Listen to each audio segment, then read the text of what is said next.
Uganda mwena bali mu US era bali mu America. Muhoza project eri mu America bayina WhatsApp groups muba coordinating information yaabwe. Bagita Patriotic Ridge Uganda eri mu America. Eno ye Gmail yaabwe. Eri info@mokmovement.usa.com. Nga yaba North American residents only. Mu WhatsApp group eno yeri mukola n'okufandinga abasajja abatemu aba ISO n'okubawa information nga bagamba bagala ku tracking aba comrade baffe bonna. Era bayisiza sente nga bagamba we wanted, if you know them, just report to General Nareiso kati B General abanonye n'abaabwe. Ulira bulungi nnyo. Mu WhatsApp group eno bagambye nti abavukano bengenda obbazanyira wanted, if you know them, just report to General Proscovia Nareiso kati ba General babanoonya. Kuliko omu enamba ya Uganda n'agamba jobless, hopeless, full-time losers enamba eri +256 772 064013 mujiwandikao eri +256 772 064013 oyo omu. Kuliko omulaba bamuyita Alex Mutaki ali ku simu +1 646 932 8109 e WhatsApp group.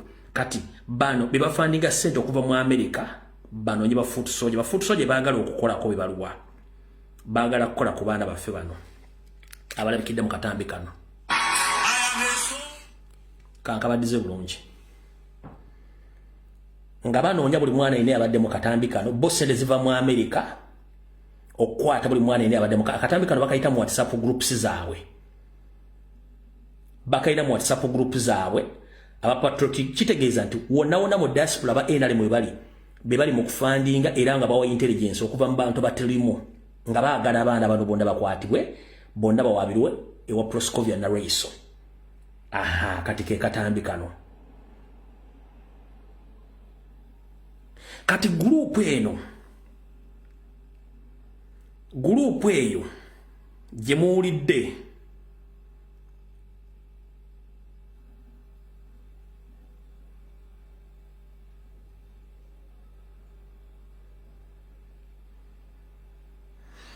group eyo gye muwulidde ekulirwa omukyala gwe bayita Sarah Kasule. If you are in USA right now, be very careful. Nomula bamuyita Andrew Kamali beba group leaders beba admins abakulira ekintu kino okusindika sente n'okuwa intelligence. Sarah Kasule ng'oli mu America ne Andrew Kamali bebali mukulira group zino zone za diaspora okutracking abaana nga information bagijja ku ground. Mugitegedde bulungi nnyo group yeeno.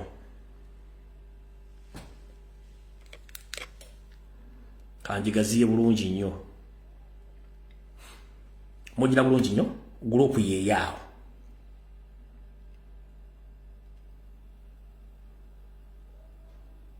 So, omuntu yenda mukwasi wa mateeka, abamanya amateeka ne ba chapter leaders mu America muntukire mu inbox mbawe information yeeno. Mugende mu home office, mugende mu FBI, muwabire abantu bano, nesimu ne munazi sura information tujirina. Ne information tujirina. Buli kimu tukirina nga mwe mukola funding ne tracking okuweereza abantu e Kampala ba tracking abaana afa babakwate. Awo no tuvudde onza mutegedde obulungi nnyo. Kati omanyi ayogero mu abagamaga, muliye kiba planning e Kawempe. Good enough nti timu yaffe eya Electoral Commission bataddeko ne eno message bajje nayo video badde mpanvu nakitadde ku Facebook ne ku YouTube ne bana abakyala bavudde bine bavudde nabyo muki nenga nayi bagamba recent de bine bavudde nabyo mu komera gye badde batadde Since nnyo kukaluka tugenda mwaka by election. What are our techniques? What are our techniques? What have we planned? Ebaka bagenda kukola embeera yonna era tugamba abantu bonna bagenda mu kawulire special abavubuka tugenda kukwata abantu bangi bagala kuteekawo abantu buli omu asobola okutya naye nga kakawuke tugenda mu Entekateka by election tegenda kubeera normal by election tugenda kubeera lutalo. What are our techniques? Tuzijjawa zigenda okwesa mu kalulu ako ye lwaki twawa omwami oyo kansonga efulakbeera lwaki tetwawa nsereko kale. Alright, message yevuddeyo kati bwe tuvaawo awo eno ye session ebaddeyo enaggulu wenkoledde video ku makya nenzija ne ngamba nti bakomredi mwena musaasaane eno meeting ebaddeyo nga bata drone zonna enaggulu ku headquarters sisobodde funa recorded footage mfunye bifaananyi still photo eno etiimu yonna evudde enaggulu eya flying squad ne jati etambudde mu Kampala mukono wa Kisonga egenda ekwata abaana beewo wenzijidde okukola video ekindese kipayopayo nga maze ofuna confirmation okuba mu sources nga amaze okukola ki okubasimbula abajjati n'aba SFC bebifaananyi ekyovula nti nze mangu okukola video eya security alert nga maze ofuna information nga amaze okubasimbula abasirikale bonna bavudde ku Ssemwayi Mbuya ne bava ekireka ne bava ku headquarters ku poliisi ne bava ne Makindi okola operations ezo mwe mulira abantu badda mulira kati mumpulize bulungi nnyo. One, akazimbe ke nabalazi kabayita Aga House akali ku Mawanda Road e Kamoocha nga waggulu waako waliyo abantu abakolerayo wali kuliko ne clinic nabanyonyodde clinic ebintu byekola wabula ku ground floor bili obaze tuita basement eyo tocha chamber ate detention center era e transfer center transferring abana abakutte abana bakwate kati naku zino babatwala emitiyana mu tocha chamber ziri emitiyana neziri mu bitundu ebyemasaka n'okwetola ebitundu ebyo tebakyala basibira nnyo mu Kampala naye provided omwogezi wa poliisi n'ekibinja kyabwe kitule naggulu bagambye nti balina enteekateeka ekwata abaana bano mu operation bonna basinga obungi bagenda basibira Rwanda. Luko Owesigire ne grupu ya mwenna okuli Christopher Damulya Franka Mwesigwa Muhoozi Kanyerugaba ne Museveni plus Ali Musale. During the 2000 elections, you did the same things. Some of Ugandans were detained in Rwanda prisons and they are still there. Others, they were killed and buried in mass graves in different parts of Uganda. But we have key witnesses who survived, who can come and allocate where you buried our comrades in mass graves. The same thing right now, you are planning to arrest Nupful soldiers or supporters, and after arresting them, you will transfer them to Rwanda prisons. And others, the liberated will be forced into Congo in the battlefield so that they can be killed from there. So, Muhoozi Kanyerugaba, your father and your uncle, Sali Musale, it is in your wish to keep Robert Kyagulanyi Ssentamu alive. Right now, people are tired of your regime and your family. We are still talking simple and easy in the polite manner. But one time you'll force us to engage in what you did previously in 1970s. Because we can. But that's not the path we want to take. You heard that Brother Museveni say that even freedom fighters, sometimes they might use violence to protect or to gain what they want.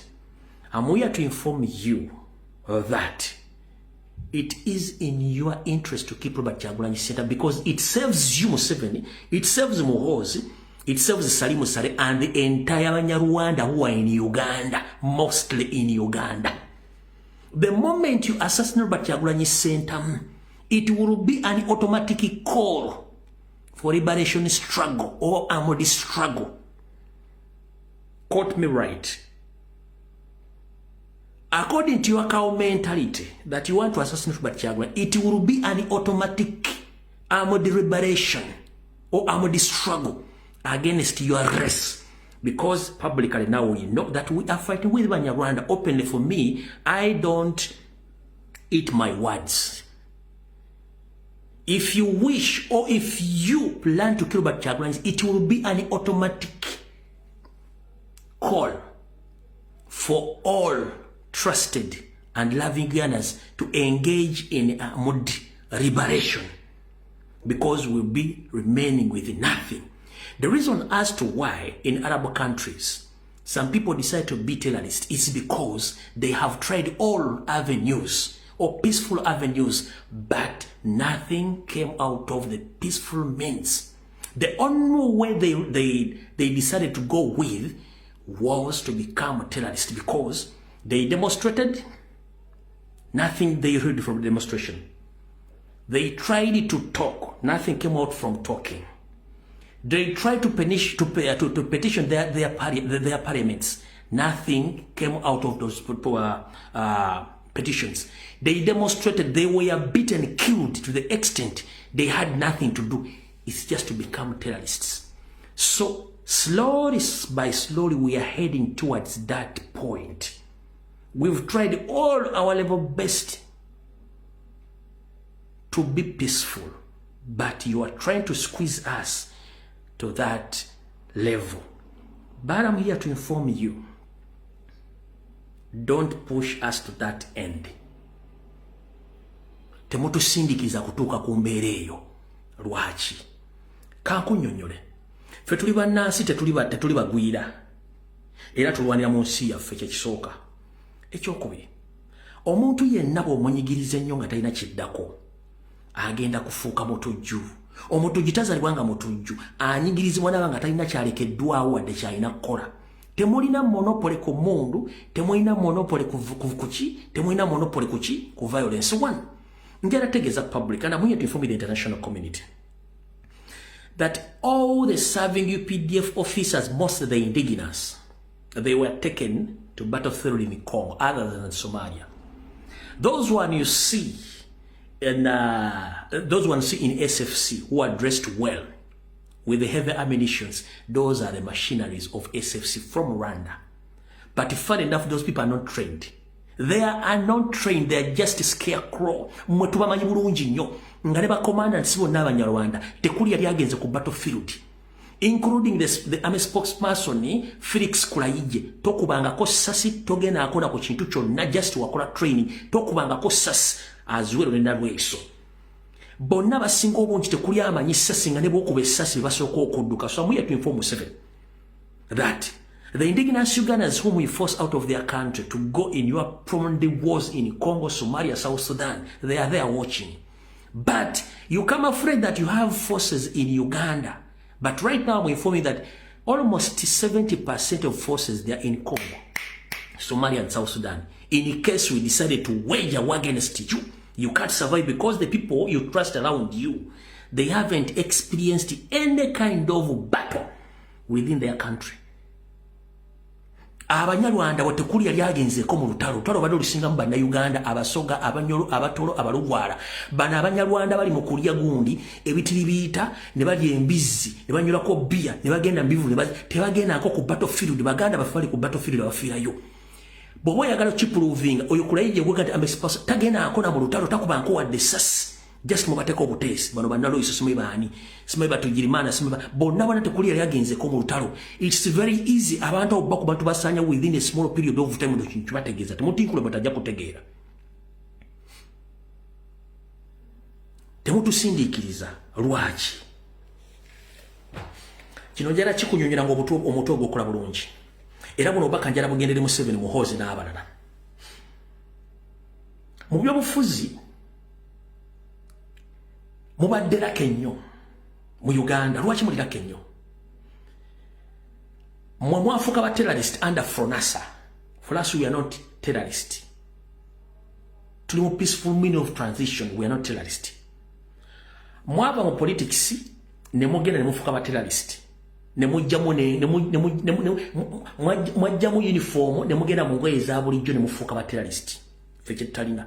Ffe tubayambika ekigambo kimu nti tubadde mu politics owaddala, whereby it was very easy to identify the new supporters nga bataddeko red nga bwentaddeko mutusindikiriza mukwata abaana baffe nga mbagamba nti bambala ebyambalo by'amagye ebimyufu ebyambalo by'amagye ebimyufu bya national platform tebiri registered under UPDF n'enkofiira zaffe teziri registered under UPDF kati bwe mba mutusindikizo tujja mu ngoye ze mutulabiramu nga it's very easy to identify to omwagizi wa NUP singa tunajjamu engoye ezo can you identify the supporters of a national platform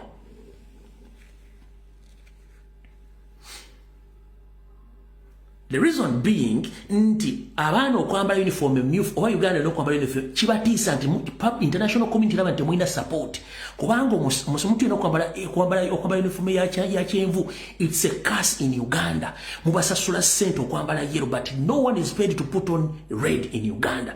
So the reason as to why they are arresting us because when we put on the red attires, which shows the support of the national platform and people power, it exposes Museveni's yellow color because no one is able to put on that yellow color. So we are still putting on red as a peaceful mean, but you are forcing us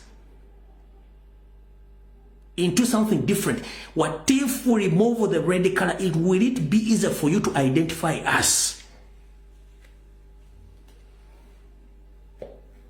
Ati mwagala tukwata kinaba kyange okwa identify nga tuli mungoye za bulijjo tugezezaako okwa identify nga ensetula tuli politically mature twambala red that is our color and our desire our support singa tunajja mu red tugenda mu ngoye za bulijjo can you identify anyone kimwagala tutuukeko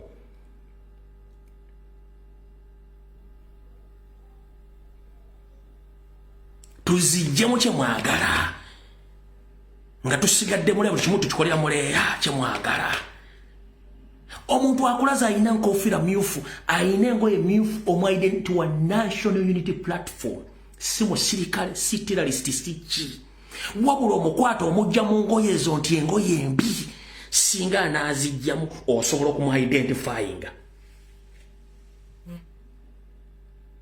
can you kyemweyitira muna akisobola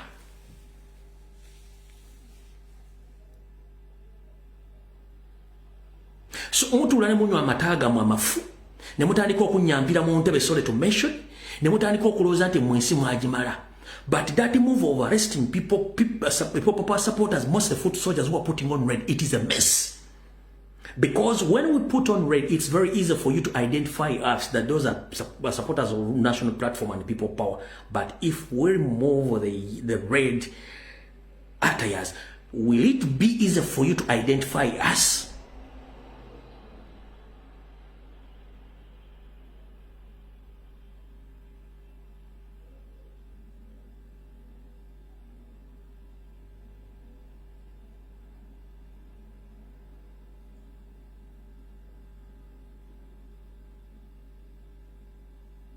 James Birungi, Emekatabazi, Museveni, Muhozi, Genosari Musare, stop your cow mentality nonsense. We've tried to keep peace by identifying ourselves, putting on red as a choice to support a national platform. But you are arresting people who are putting on red, the foot soldiers. That is a sign of cowardness. And backwardness. What if we remove those red attires over the t-shirt? Will it be easier for you to identify us?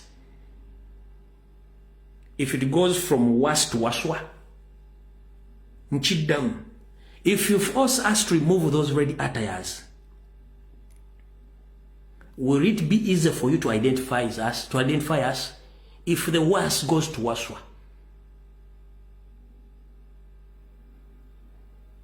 ekintu ekiyitiridde bakiyita was bwe kiyita ku was kibeera waswa ewe byange eyo terms zange temuzikozesa mu bintu byomwagala ekintu ekisusse bakiyita was bwe kisukkawo nze nkyeyitira waswa kati bwe mutunyigiza okuva mu ngoye zino bwe kinaasukkawo ne kifuuka munaasobola to handlinga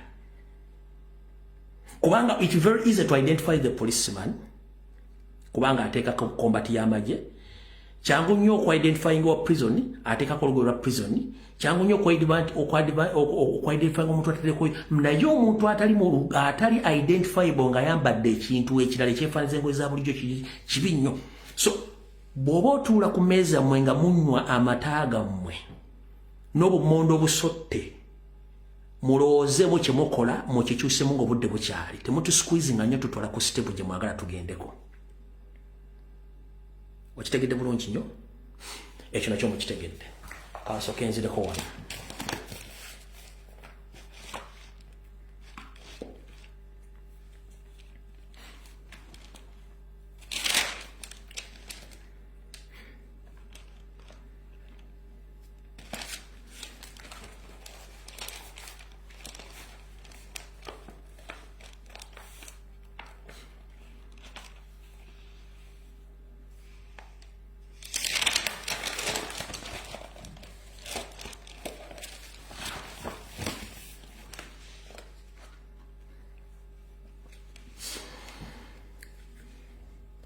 Era mu meeting yemu bagambye bwe bati nga bagambye nti bagenda kukwata abaana bonna tugenda otutuukamu okulonda nga abaana abo tebaliiwo ye mission yaabwe nkiddamu Muhoozi, Museveni, Salimu Sale n'abalala.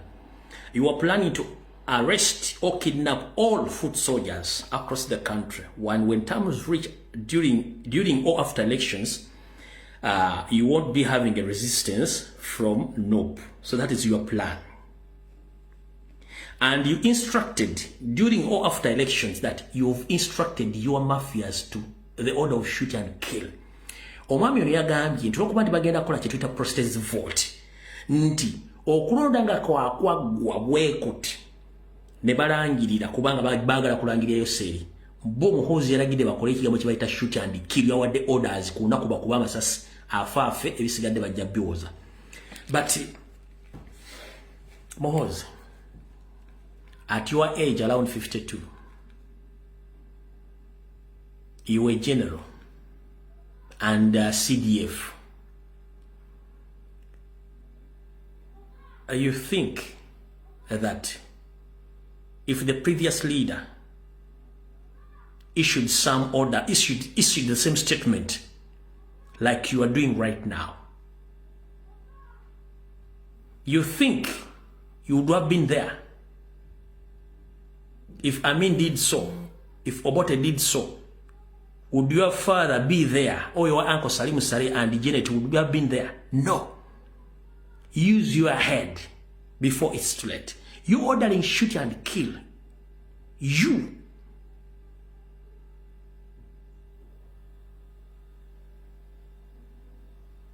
Try to force yourself to understand. I know you don't understand 24/7, but try to force yourself to understand. Singa Amin oba Obote bawe biragiro by'okuba n'okutta abantu bonna bali bawakanya publicly. Stepmother o Janet yandibaddewo, Museveni yandibaddewo, oba ko taata wo yandibaddewo, Salimu Sale yandibaddewo, oba abantu bandibaddewo. No. Wadde totegeera kozesa omutwe gwo osobole okwekako okutegeera.